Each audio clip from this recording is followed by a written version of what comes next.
Okay, hello everyone and welcome back. My name is Greg Furman and this is the Vantage Point AI Market Outlook for the week of February the 17th, 2025.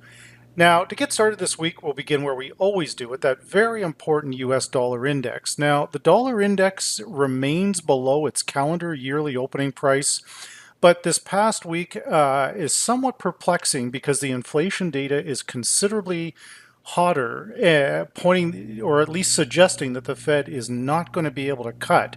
So, in most cases, that should have strengthened the dollar, and in actual fact, it weakened based on the tariff news. So, I suspect it's possible that could all reverse next week. Now remember, Monday is a holiday in Canada and it's also a holiday in US. So everything we do shifts over to Tuesday. So looking at the key Vantage Point indicators, they are bearish on the dollar. I do have some fairly strong verified support lows at 106.69.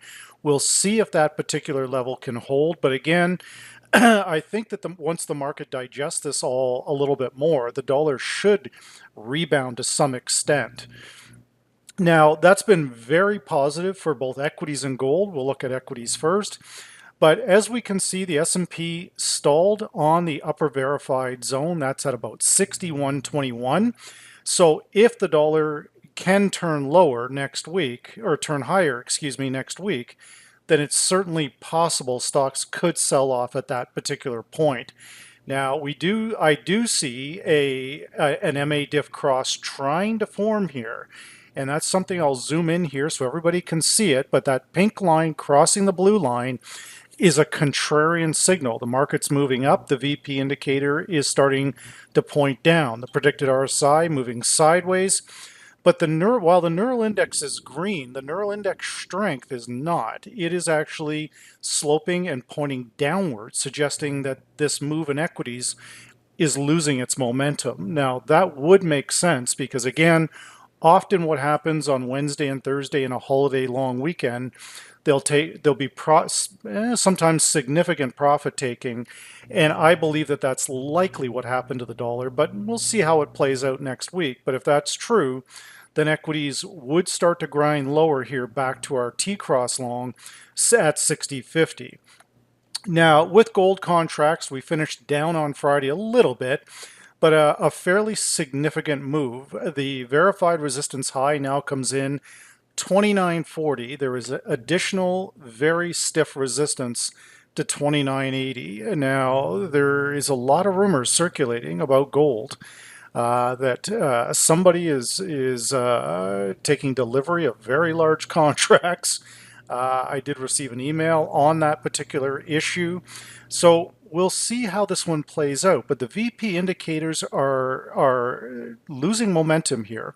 Another good example of that neural index strength, not just the neural index, but measuring the strength of it.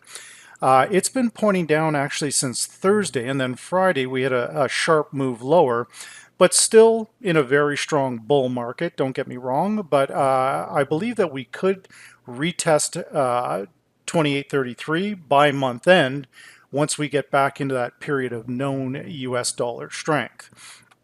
Now, with light sweet crude oil, energy had a pretty nice rebound earlier in the week, but then came right back down. You can see that we tried to penetrate and close above the T-cross long.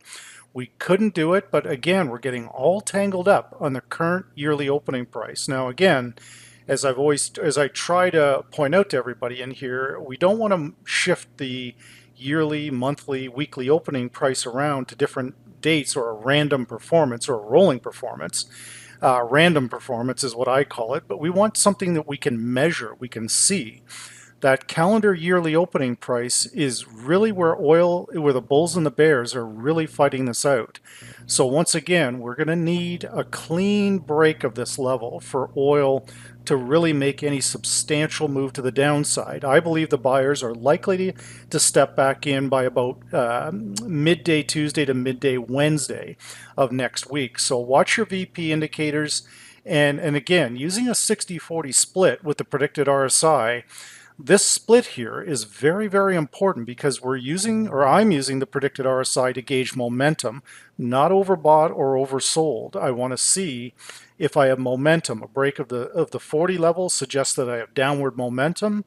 A break of the 60 level suggests I have upward momentum. But again, I'm not interested in overbought and oversold. I'm not, again, you're basically telling the market to stop and turn and go the other way. That's a very random way of trading something. So again, I'm looking for significant momentum below the calendar yearly opening price at 70.92 before I would get aggressively short on oil contracts. Now, when we look at Bitcoin, once again, Bitcoin kind of moving sideways. We've had a couple of retests down near the yearly opening price. We bounced out of there. But the T-cross long, that level for next week, 98,170. In my respectful opinion only, if we can breach that area and stay above it, it's going to open the door to that 121.30 area. That's what we're looking for potentially this month. So again, the VP indicators are coming online. Our MA diff cross is showing we've got a crossover back here. But the pink line over the zero line tells me we have a medium-term crossover. We don't have a long-term yet, but we've got a rising predicted RSI. If I can break through 60 on that particular area, that would confirm the bullish momentum is still intact with Bitcoin. But either way, buying on a dip has been the better play for probably several years now. When we look at the DAX 30, I like to throw in the European equity markets for my friends in Germany. So once again, we can see the DAX remains quite bullish. Now, if that S&P can turn lower on dollar strength, potentially by midweek next week, then that could pull the DAX down. But you're fighting a pretty strong trend here, trying to short this thing. Again, only in my respectful opinion, but we could have one forming. The neural index strength is pointing down while the neural index is a solid green. That's usually a warning sign that something else is coming here. So when we look at that and our predicted differences and our predicted RSI, bringing everything in, the first level we would have to break is below the long predicted at 22,207. That would take us to 21,731. But the structural bias of this particular index, you can see the yearly opening, the monthly opening, the weekly opening. So a little trick for next week. Watch how this responds to the weekly opening price. Above it, you're long, below it, you're short. But let things shake out until about midday Tuesday, with Monday being the holiday. Now, again, we also want to look at the VIX, and remember what I had talked about last week, the positive correlation between the VIX and the dollar index. So you can see the VIX under pressure, selling pressure, and so is the dollar.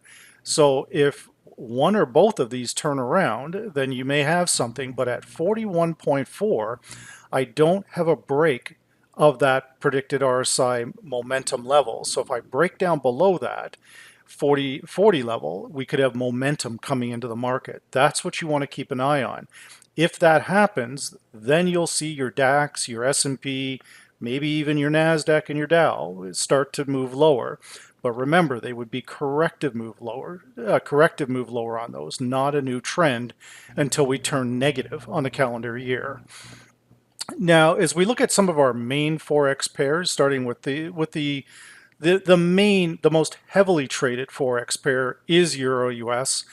Now again, very perplexing that with a hotter PPI number, a hotter CPI, that the dollar sold off. But again, I believe that's the reaction to the tariff. So we're coming up into a very, very heavy resistance zone, 105.33. Keep a very close eye on this level. Be cautious of a bull trap up here. That's what I would recommend. We have another additional level coming in about 105.34. So these two verified zones here, very interesting to say the least. Now, if we can break through that, there isn't a significant amount of resistance, but in order for that to happen, the dollar index would actually have to move below the 105, 104 area to push the euro through this area. So again, it's a mixed bag here. Our predicted differences are good. There's our momentum play right there with the predicted RSI breaking that 60 level. It pushed the euro up. But I question whether that some of that is profit taking with the long weekend, and then all of this reverses next week. So be careful with this pair. The key thing here, guys, is know your levels. We know where the monthly opening is, the yearly opening price. Everything is gravitating around that area. That yearly opening price being 103.57. Currently, that is now your support level. So if there's a retracement, we're going to come back to our T-cross long and our long predicted, and then we have the backup of the yearly opening price. But my optimism on a very strong euro remains heavily guarded. Now, looking at the Great Britain US, it's funny what things people will pick at. Last week I had talked about this pair and I said, well, it's a substantial move, 300 to 400 pips down on Great Britain US, because I had discussed the breakout of going back up above the yearly opening price. But as you can see for this calendar year, how long it actually takes to move 414 pips. That's your big move to the downside. And then when you look at the same on the upside, you're about 426 pips. So again, yes, US, Japan, Great Britain, US over the years has moved 700 pips, but it's not the norm. That's the point that was being made.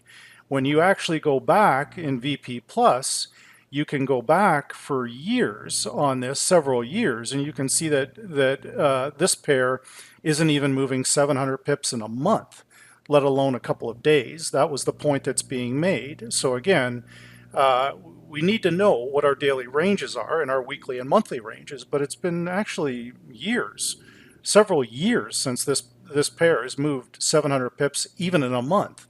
So again, we want to make sure that's the point of these presentations. They're a weekly presentation, not a monthly, not a yearly. So again, I need to know what kind of movement I'm getting on this particular pair. So 300 pips, actually 350 pips to the downside actually is a substantial move, respecting the monthly ranges that can easily be seen in the VP charts. So that would tell me that it could take a significant amount of time, 7, maybe 10 days, maybe longer. But where it was sitting, we've had a series of higher lows. So the probability that it breaks the yearly opening price is higher. And again, last week is the Tuesday after the non-farm payroll number. The dollar falls victim to this same pattern. I believe that real money buys the dollar heavily at the end of the month into the first week of the new month, and then it flips. Usually Tuesday, Wednesday, the following week, the dollar tanks. Well, it did it again, guys. But that is unlikely to stay the course. So for the pound for next week, yes, it does. It's had a very substantial move up here, but again, the reverse check mark, or the fact that the neural index is green, but the neural index strength is actually pointing down. That's where you've got to be careful here. That's warning me that, well, maybe this isn't exactly what it seems.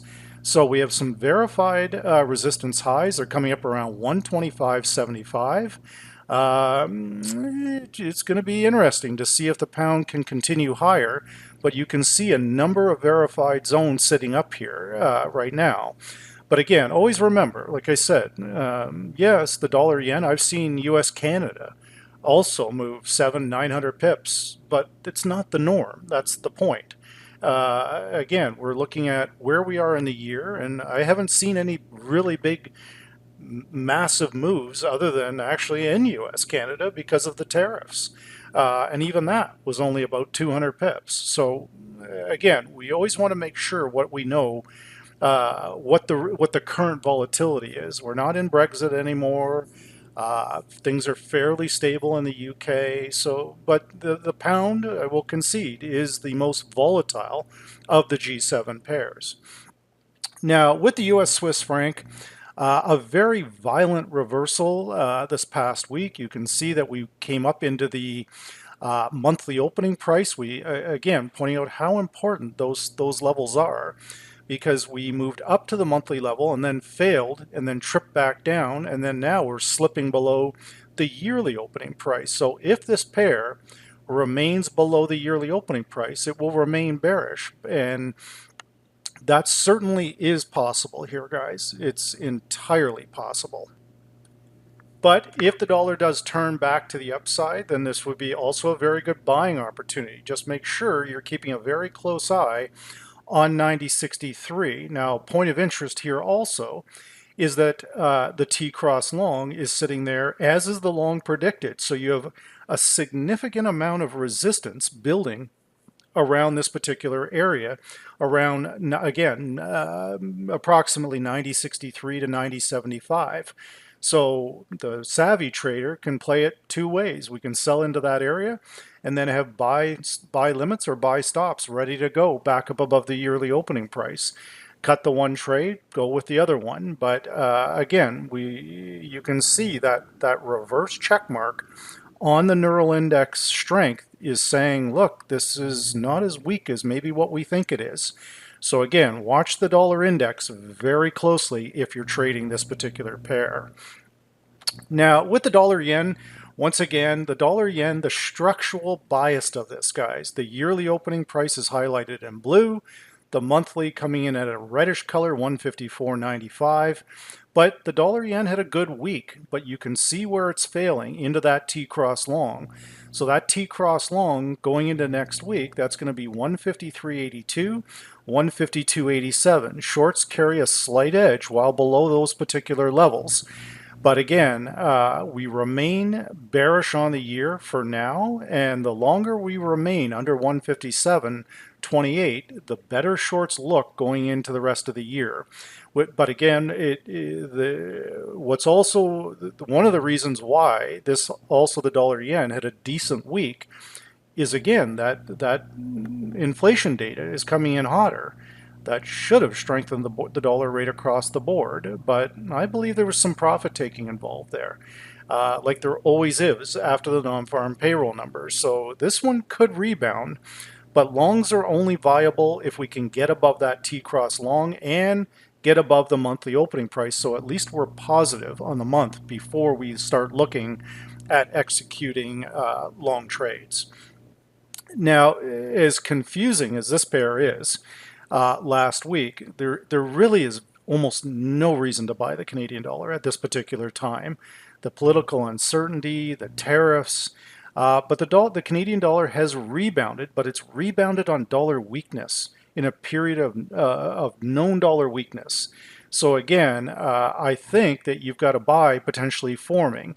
So what I will look at is the VP software, and this pink line over the blue line is telling me exactly that this, whatever this is, it's potentially coming to an end. So I believe the Canadian dollar will come under further pressure until probably the spring. But again, the market will ultimately decide this price. The yearly opening price, the monthly opening price, structurally, this pair is bearish. But from a fundamental standpoint, I don't see how. So we have to look at both, but again, the market will decide things. But that's why we have our VP software to warn us and say, oh, wait a minute, the market's moving lower, but one of the core VP indicators is turning back up. Then I look at the fundamental structure of Canada right now, and it says to me, I think there might be a long trade here. So be careful with this one. It will be volatile, but for now, it remains bearish, but a corrective move higher back to our T-cross long at 143.20 appears to be imminent at this particular time. Now the Aussie and the Kiwi, now that's again equity-based currencies, but they're much more reliable than the Canadian dollar right now. There's no tariffs on Australia or New Zealand, not yet anyway. So when I look at the structural bias of this, I'm more drawn to these pairs than the US-Canadian pair. Even though there may be a short there, I would much rather go long here. So right now we've remained relatively positive, I would say 90% of the year along the yearly opening price here. So again, we're down there at 61.89. Longs remain in play, but be careful with this one if those equity markets turn lower. If the equities turn lower, it's going to pull the Aussie and the Kiwi right down with it, and the CAD. So for now, our T-cross long for next week, 62.71. But we do have some resistance, but it's higher. It's up towards this level up here. Our first target there, 64.71. Can we get that high? Possibly, but we need those equity markets. We need the S&P 500 pushing through that 61.20 area.